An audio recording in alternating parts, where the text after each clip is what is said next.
నమస్తే, తెలుగు రాజ్యంకి స్వాగతం. నేను మీ సంధ్య. ఎందరో మహానుభావులు, ఆ మహానుభావుల్లో కొందరి గురించి ఎప్పటికప్పుడు డిస్కషన్ అనేది జరుగుతూనే ఉంటుంది. ఎందుకంటే వాళ్ళు లిఖించిన చరిత్ర అలాంటిది, వాళ్ళు తీసుకొచ్చిన మార్పులు అలాంటివి. అందులో కొందరి గురించి ఎందుకు మాట్లాడుకుంటాము? రాజకీయాలు చేసే వాళ్ళు చాలామంది ఉంటారు, సీఎంలు అయిన వాళ్ళు కావచ్చు, తమకు తోచిన విధంగా అనేక మార్పులు చేర్పులు చేసిన వాళ్ళు చాలామంది ఉంటారు.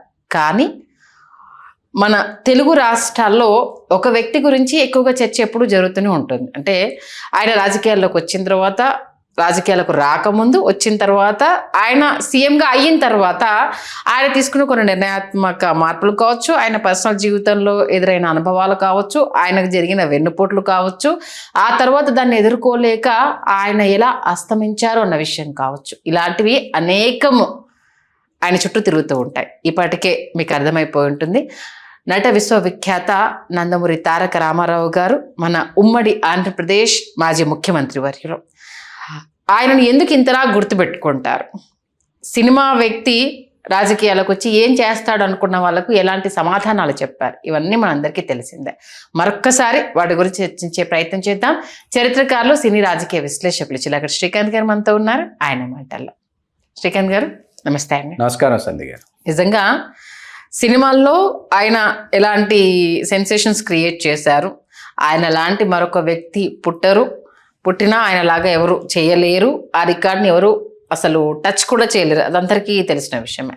అలాంటి వ్యక్తి రాజకీయాలకు వచ్చినప్పుడు ఇలాంటి ఒక సెన్సేషన్ క్రియేట్ చేస్తారని, కానీ బడుగు బలహీన వర్గాల ప్రజల కోసం కావచ్చు, బీసీ వర్గాల కోసం కావచ్చు, నిలబడతారని కావచ్చు, ఎవరైనా అనుకున్నారా? అసలు ఎవరు ఊహించినటువంటి ఒక విలక్షణ రాజకీయవేత్త, ఆయన కూడా ఊహించినటువంటి ఒక విలక్షణ శైలి ఆయన సొంతం. నేను చాలాసార్లు చెప్పాను, ఎన్టీఆర్ అంటే రాజకీయం కాదు, ఎన్టీఆర్ అంటే రాజరికం అని చాలాసార్లు చెప్పాను నేను. అట్లాగా ఎన్టీ రామారావు గారికి సంబంధించి ఏదైనా ఒక ప్రత్యేకమైనటువంటి విషయాలు చెప్పమంటే మాత్రం నాకు ఒక అత్యంత ఆసక్తికరమైన ఘట్టం ఏంటంటే, 1984లో ఎన్టీ రామారావు గారు అమెరికా వెళ్ళారు. ఎందుకు? ఆయన బైపాస్ సర్జరీ కోసం అప్పుడు ఆయన అక్కడికి వెళ్ళటం జరిగింది. వెళ్ళినటువంటి ఎన్టీ రామారావు గారికి అక్కడ స్టాచ్యూ ఆఫ్ లిబర్టీ చూశారండి. ఆయన మదిలో ఒకటే ఆలోచన తొలుస్తోంది. యాదృచ్ఛికమో దైవ సంకల్పమో తెలియదు, కానీ అదృష్టవశాత్తు సుప్రసిద్ధ శిల్పి గణపతి స్థపతి గారు కూడా అప్పుడు అక్కడే ఉన్నారు. ఓకే, ఎన్టీఆర్ గారితో ఉన్నారు, ఆయన ఉన్నారు అమెరికాలో. ఓకే. అప్పుడు ఎన్టీ రామారావు గారు గణపతి స్థపతి గారిని అడిగారు, హుస్సేన్ సాగర్ నా నడిబొడ్డున మనం ఒక తథాగతుడైనటువంటి బుద్ధుడి విగ్రహాన్ని నెలకొల్పడం సాధ్యమవుతుందా అంటే, ఈ ఆలోచన మీకు ఎలా వచ్చిందన్నాడు. స్టాచ్యూ ఆఫ్ లిబర్టీని చూసి వచ్చిందన్నారు రామారావు. తిరిగి వచ్చారు, ఎన్నికలు వచ్చాయి, ఆయన ఎన్నికల్లో విజయం సాధించిన తర్వాత ఆయన 1985 అక్టోబర్ 2 బుద్ధ పూర్ణిమ ప్రాజెక్టుకు శ్రీకారం చుట్టారు. చుట్టి ఇప్పుడు రాయి కావాలి కదా, శిల్పం తయారవ్వాలంటే శిల కావాలి కదా. దీనికోసం అసలు మనకి హైదరాబాద్ నుంచి నరసరావుపేట వరకు గాలించిన తర్వాత నల్గొండ జిల్లాలో రాయగిరి దగ్గర ఉందన్నమాట. రాయగిరికి వెళ్ళి చూసిన తర్వాత ఒక ఏకశిల, అది 8,000 టన్నులు ఉన్న 8,000 టన్నులు ఉంటుంది ఆ కొండ. వాళ్ళు అప్పుడు లెక్క వేస్తే దానిలో నుంచి, ఆ ఏకశిలలో నుంచి మనం విడదీసి తీసుకోవాలి అని చెప్పి 800 టన్నులండి బరువు. 30 మంది శిల్పులు 3 సంవత్సరాల పాటు, 30 మంది శిల్పుల బృందం, గణపతి స్థపతి గారే మొత్తం దీనికి సంబంధించినటువంటి ఆస్థాన స్థపతి, ఆయనే శిల్పి. 30 మంది కలిసి 3 సంవత్సరాల కాలం పాటు వాళ్ళ శ్రమని, వాళ్ళ కృషిని, వాళ్ళు వెచ్చించే సమయాన్ని వాళ్ళు చేసినటువంటి రామారావు గారు రాయగిరి కొండ మీదకి రామారావు గారు నడుచుకుంటూ పైకి ఎక్కారు. కొండ ఎక్కి రామారావు గారే ఉలి పట్టుకొని, రామారావు గారే ఆయన చేత్తో తాటించి, రామారావు గారే తథాగతుడి యొక్క ముఖాకృతి ఎక్కడొస్తుందో అక్కడ రామారావు గారు తాటిస్తుంటే గణపతి స్థపతి గారు ఆశ్చర్యపోయారంట. మీరు అసలు అనుభవాలు ఉన్నటువంటి ఒక అనుభవజ్ఞుడైనటువంటి శిల్పి కూడా ఇలా తాటించడండి శిల మీద ఉలితో, మీరు ఇలా తాటిస్తున్నారంటే రామారావు గారు నవ్వి, మల్లీశ్వరి సినిమాలో మా నాగరాజు పాత్ర ఏంటండి, శిల్పే కదా, ఆ పాత్ర పోషించడానికి మహాబలిపురం వెళ్ళి శిల్పుల దగ్గర రామారావు గారు శిక్షణ తీసుకున్నారంట. ఓకే, శిక్షణ తీసుకుని వచ్చాను నేను, ఆ అనుభవం ఇక్కడ ఉపయోగపడింది నాకు అని చెప్తే చేతులెత్తి నమస్కరించారంట గణపతి స్థపతి గారు ఎన్టీ రామారావు గారు.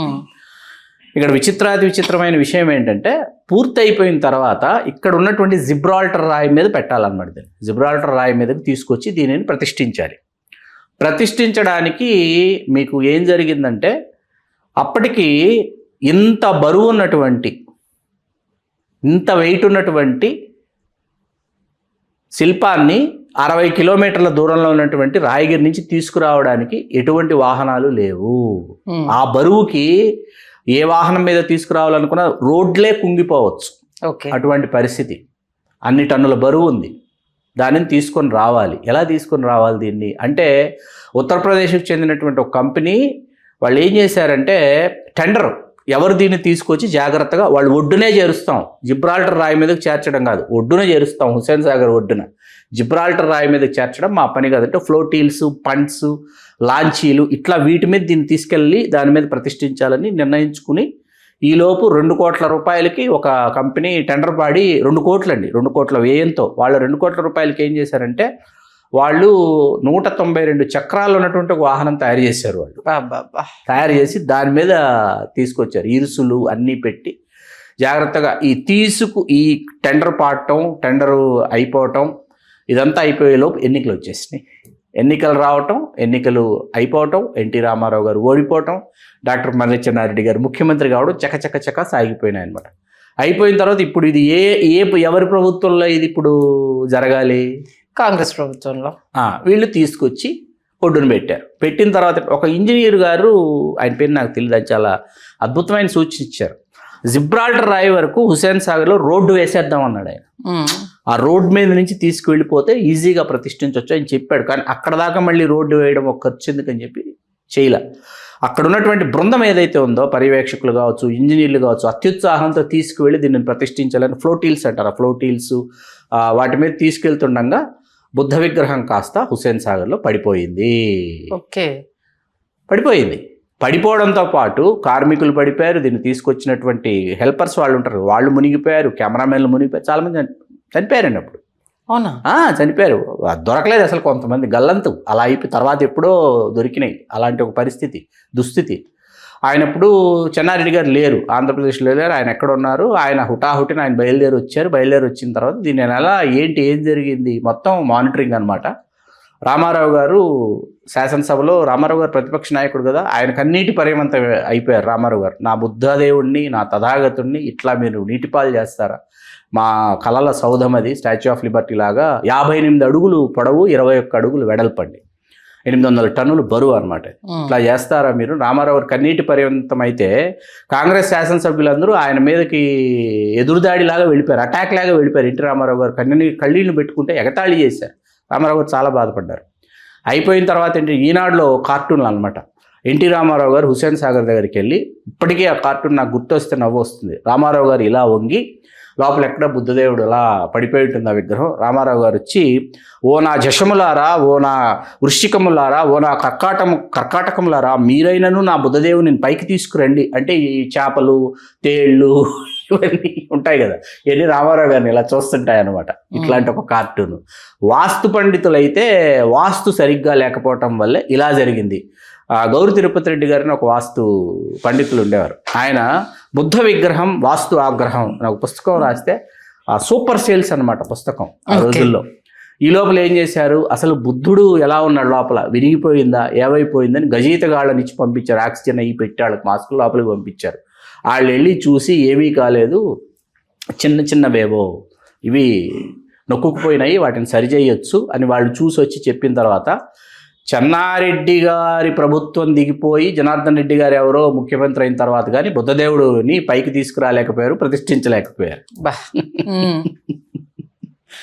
అలా మన బుద్ధ విగ్రహం గురించి ఇంత జరిగింది. చాలామంది ఈ తరం వాళ్ళకి తెలియదు. అట్లాగే ఏంటంటే ఒక్కసారిగా బుద్ధుడు అక్కడ నెలకొల్పబడిన తర్వాత, ఆ బుద్ధ ప్రతిమ అక్కడికి వచ్చిన తర్వాత ఏంటంటే ఒక సరికొత్త అందం ఆ ట్యాంక్ బండ్కి వచ్చింది. అంటే ఇటువైపు ఎన్టీ రామారావు గారు ప్రతిష్ఠించినటువంటి తెలుగు వెలుగుల మూర్తి నిక్షిప్త కళా ప్రాంగణం కదా, ఇది ఆరామ కళా ప్రాంగణం కదా, ఆ ప్రాంగణంలో తెలుగు వెలుగుల నెక్లెస్ రోడ్, ఇటువైపు ఏమో బుద్ధుడు, కొన్ని అసలు వందల సినిమాలు కాదు, ఒక 1000కి పైగా సినిమాల్లో సూర్యోదయం అవుతున్నటువంటి ఆ బుద్ధ ప్రతిమ షాట్ లేకుండా తెలుగు సినిమా అసలు మనం చూడలేదు. హైదరాబాద్ అంటే ఫస్ట్ ఆ షాట్ ఉండాల్సిందే అనేటటువంటిది అది ఎన్టీ రామారావు గారు మదిలో మెదిలినటువంటి ఆలోచన. స్టాచ్యూ ఆఫ్ లిబర్టీ చూసి ఇటువంటిది మన ఆంధ్రప్రదేశ్లో, అప్పటి ఆంధ్రప్రదేశ్లో హైదరాబాద్ నగర నడిబొడ్డును ఎందుకు హుస్సేన్ సాగర్లో ప్రతిష్ఠించకూడదని రామారావు గారికి వచ్చినటువంటి ఆలోచన.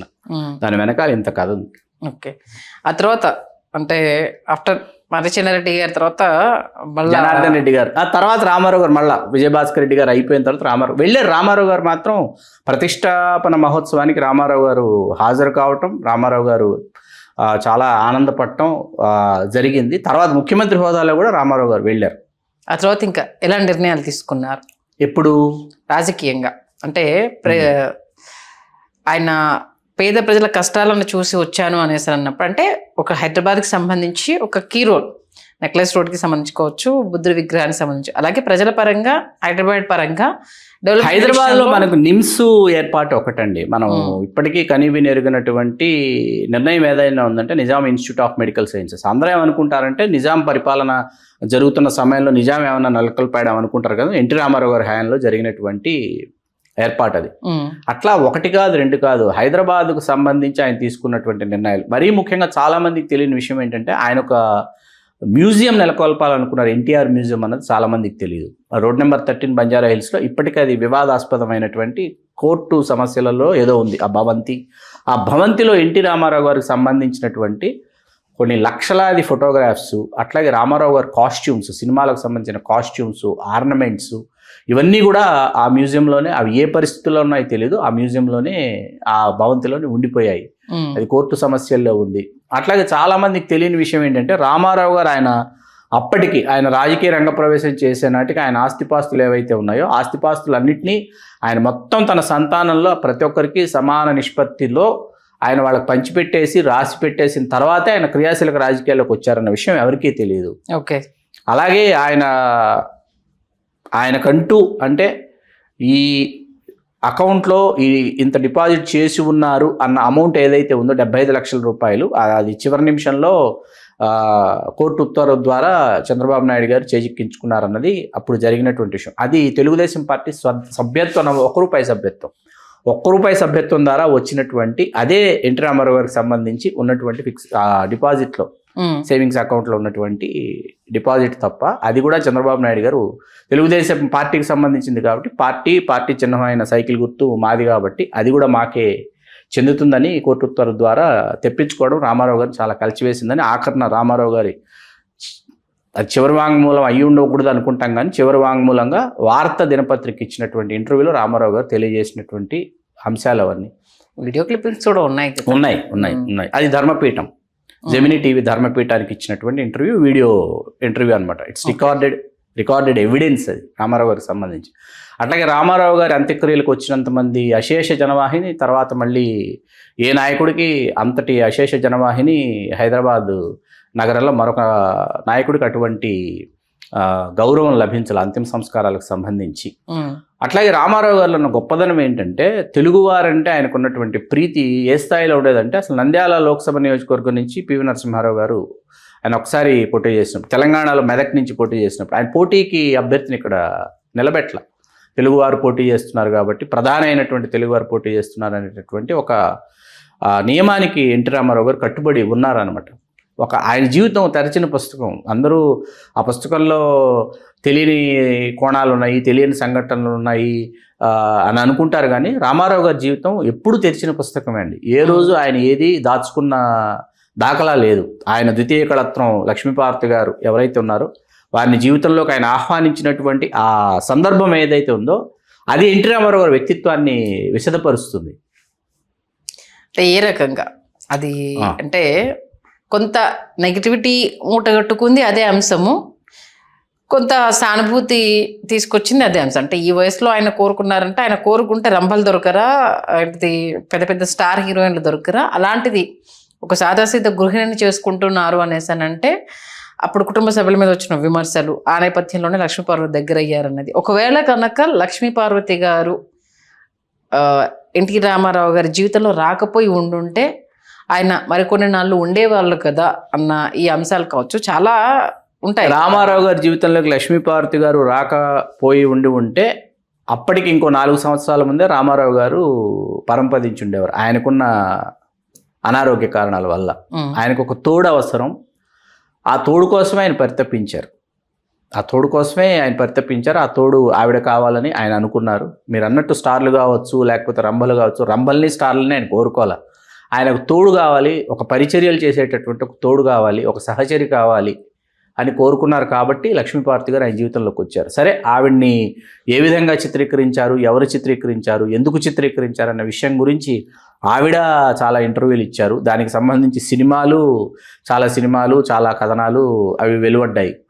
ఇప్పుడు నేను ఇందాక మీకు ఆ విషయంలో కూడా రామారావు గారు ఎందుకు హీరో అని అంటానంటే, ఆయన దానిని, ప్లీజ్ దయచేసి దీన్ని నోట్ దిస్ మై వర్డ్స్, ఆయన ఆ అంశాన్ని లక్ష్మీపార్వతి గారితో ఆయన అనుబంధం కావచ్చు, ఆయన సాంగత్యం కావచ్చు, దానిని ఆయన బహిరంగపరచకుండా, బహిర్గతం చేయకుండా రహస్యంగా ఉండదలుచుకుంటే రామారావు గారి స్థాయికి అది పెద్ద విషయం కాదు. అసలు రామారావు గారి స్థాయికి దాన్ని రహస్యంగా ఉండదలుచుకుంటే, ఇంటి వరకే అది పరిమితం చేయదలుచుకుంటే, వంటింటి వరకు పడకటింటి వరకు మాత్రమే పరిమితం చేయదలుచుకుంటే అస్సలు పెద్ద విషయం కాదు రామారావు గారికి. కానీ ఆయన బహిర్గతం చేశారు, బహిరంగపరిచారు. కాబట్టే ఆయన వ్యక్తిత్వం సమున్నతమైందంట. ఓకే, వ్యక్తిగత విషయాన్ని ఆయన బహిరంగపరిచి, ఆయన మేజర్ చంద్రకాంత్ శతదినోత్సవ వేడుక మీద తిరుపతిలో మీరు అంగీకరిస్తే ఆవిడ నేను అర్ధాంగిగా స్వీకరిస్తానని ప్రేక్షకాభిమానుల్ని, ఆయన అభిమానులు కోరారు. మీరు అంగీకరిస్తే అని రామారావు గారు అన్నారు. అవి కూడా ఇవాళ మనందరికి అందుబాటులో ఉన్నాయి. ఆ పేపర్ క్లిప్పింగ్స్ కానీ, ఆ విజువల్స్ కానీ ఇవాళ అందుబాటులో ఉన్నాయి. మీరు అంగీకరిస్తే, ప్రేక్షకాభిమానులు ఇంతకాలం నన్ను మీరు ఎంతగానో ఆదరించారు, ఆశీర్వదించారు, అట్లాంటిది నాకు సేవ చేయడానికి, కాలు పడిపోతే చేయబడిపోతే సేవ చేయడానికి ఒక మనిషి నా జీవితంలోకి వచ్చారు, మీరు అంగీకరిస్తే, మీరు ఆశీర్వదిస్తే, మీరు అనుమతిస్తే తనను నేను నా అర్ధాంగిగా స్వీకరిస్తాను, లక్ష్మీ కమాన్ అని చెప్పి రామారావు గారు పిలుస్తారు. మొత్తానికి అలాంటి మహానుభావుడు హైదరాబాదు నడిబొడ్డున బుద్ధ విగ్రహాన్ని ప్రతిష్ఠించాలన్న ఆలోచన తీసుకురావడం, బట్ దురదృష్టవశాత్తు ఆ శంకుస్థాపన ఆయన అంటే రిబ్బన్ కట్ ప్రతిష్టాపన ఆయన చేతుల మీదుగా జరగకపోవడం దురదృష్టకరం. బట్ ఇప్పటికీ హైదరాబాద్ తలమానికంగా ట్యాంక్ బండ్ తర్వాత ఇప్పుడున్న రూపాంతరం చెందేసి బీఆర్ఎస్ గవర్నమెంట్లో అసలు దాని రూపురేఖలు మార్చుకొని ఇంకెంత అత్యద్భుతంగా మనకు కనిపిస్తుందో చూస్తున్నా. మొత్తానికి ఇద్దరు ముఖ్యమంత్రులను ఒకసారి గుర్తు చేశారు. ఒకసారి పరమపదించిన మన ఎన్టీ రామారావు గారిని, అలాగే మాజీ ముఖ్యమంత్రి కేసీఆర్ గారిని. అవును, ట్యాంక్ బండ్ రూపురేఖలను మార్చేశారు ఇద్దరు అనేది చరిత్రలో లెక్కించుకున్నారు ఇద్దరికి. అవును, ఖచ్చితంగా. ఎందుకంటే కేసీఆర్ గారిని మనం ఎందుకు ఇక్కడ ప్రస్తావించాలంటే, ఇవాళ మనం ఒకసారి చూస్తే అక్కడి నుంచి ఏంటంటే, అసలు ఇక్కడ ఈ అంబేద్కర్ గారి విగ్రహం లేకపోతే ఎలా ఉండేది అని అనిపిస్తుంది ఇవాళ. ఇప్పుడు అక్కడికి వెళ్తే ఈ అంబేద్కర్ గారి విగ్రహం లేకపోతే, భారతరత్న బాబాసాహెబ్ డాక్టర్ అంబేద్కర్ గారి విగ్రహం లేకపోతే ఎట్లా ఉండేది అని అనిపించే స్థాయిలో, అట్లాగే అటువైపు జలదృశ్యం కావచ్చు, ఇవన్నీ కూడా ఏంటంటే కొత్త సచివాలయం, అటువైపు అమరజ్యోతి ద్వీపము, అదే జలదృశ్యం మన ఏడుకొండల వెంకన్న స్వామి బిర్లా టెంపుల్. అవును, అది బిర్లా టెంపుల్ అంటే ఒక్కసారి రాగానే మీకు ఒకప్పుడు ఏంటంటే హైదరాబాద్కి ఎవరు వచ్చినా 3 తప్పనిసరి విషయాలు, ఒకటి చార్మినార్, ఇంకోటి బిర్లా మందిర్, మూడోది పుల్లారెడ్డి స్వీట్స్. ఈ 3 తప్పనిసరి విషయాలు అనమాట. హైదరాబాద్ నుంచి ఎవరైనా వస్తే పుల్లారెడ్డి స్వీట్స్ తీసుకొచ్చారా తీసుకురాలేదని తెలుసుకునేటటువంటి ఒక సంప్రదాయం తెలుగు నేల మీద సాధ్యపడింది అప్పట్లో. అందుకేనండి ఎందరో మహానుభావులు అందరికీ వందనాలు అన్నట్టు కొన్ని రూపురేఖలు మార్చిన విధానం అనేది అది చెరగని ముద్రలాగా ఉండిపోతుంది. మంచి విశేషాలు అందించారు. ధన్యవాదాలు శ్రీకాంత్. ధన్యవాదాలు సంధ్య గారు.